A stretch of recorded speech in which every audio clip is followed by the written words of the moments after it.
This Good Morning Northwest morning spread is brought to you by Bill's Heating and Air Conditioning.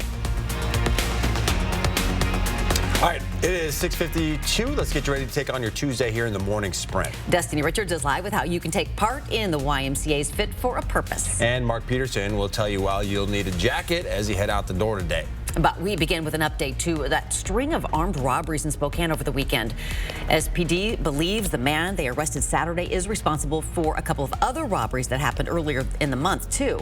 Police accused 37-year-old Tyson Foster of robbing 4 businesses in North Spokane Saturday before being arrested in West Central.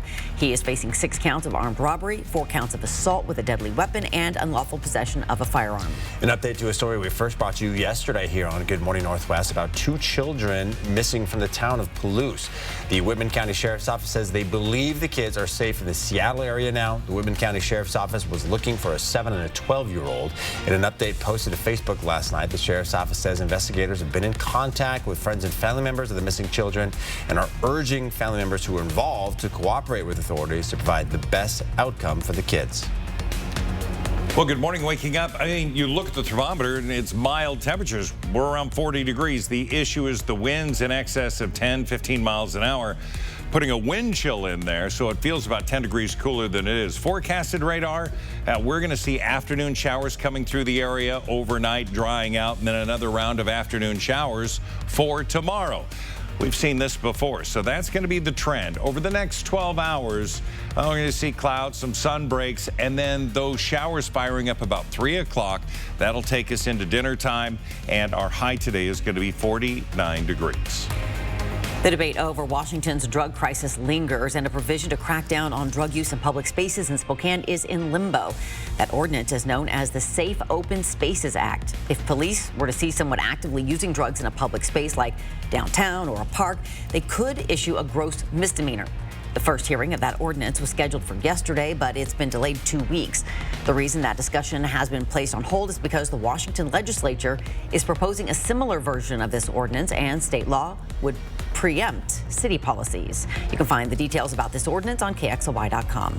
The Department of Justice has come to an agreement with Spokane Public Schools, saying the district will stop isolating and restraining students with disabilities.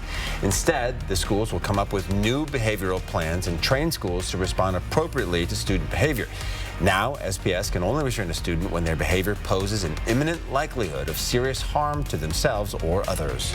Attention Walmart shoppers, starting today, you will need to bring your own bags to the store. The retailer confirmed to 4 News Now that all stores in the state will get rid of plastic and paper bags on April 18th, today. Walmart says Washington will soon be one of 6 states eliminating the plastic bags that currently sell for about 8 cents. Washington House Bill 1628, also known as the Affordable Housing Act, aims to put more than $2 million towards affordable housing in just 1 year by increasing the real estate excise tax. The bill proposes a 0.5% increase for property selling for more than $3 million. It will also raise the threshold for homes that will be taxed at the lowest rate from $525,000 to $750,000. To read more about this bill right now, you can go to our website, KXLY.com. Idaho Governor Brad Little visited North Idaho yesterday, speaking about investments to infrastructure, education, and property taxes.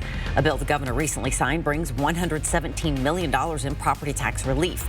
Little also praised the state for making the largest investment in teacher pay for public schools. Teachers starting out their career in Idaho could be paid up to $48,000 a year. Little says those wages are the closest they have ever been to Washington's. For more information on what the governor said, find this story on our website.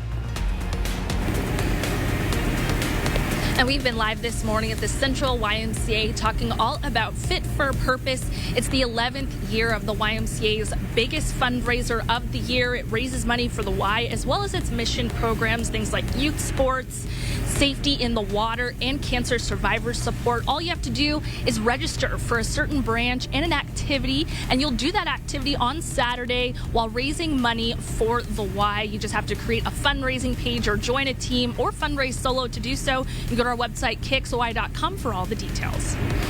Gas prices once again on the rise, and experts say it's going to get even worse.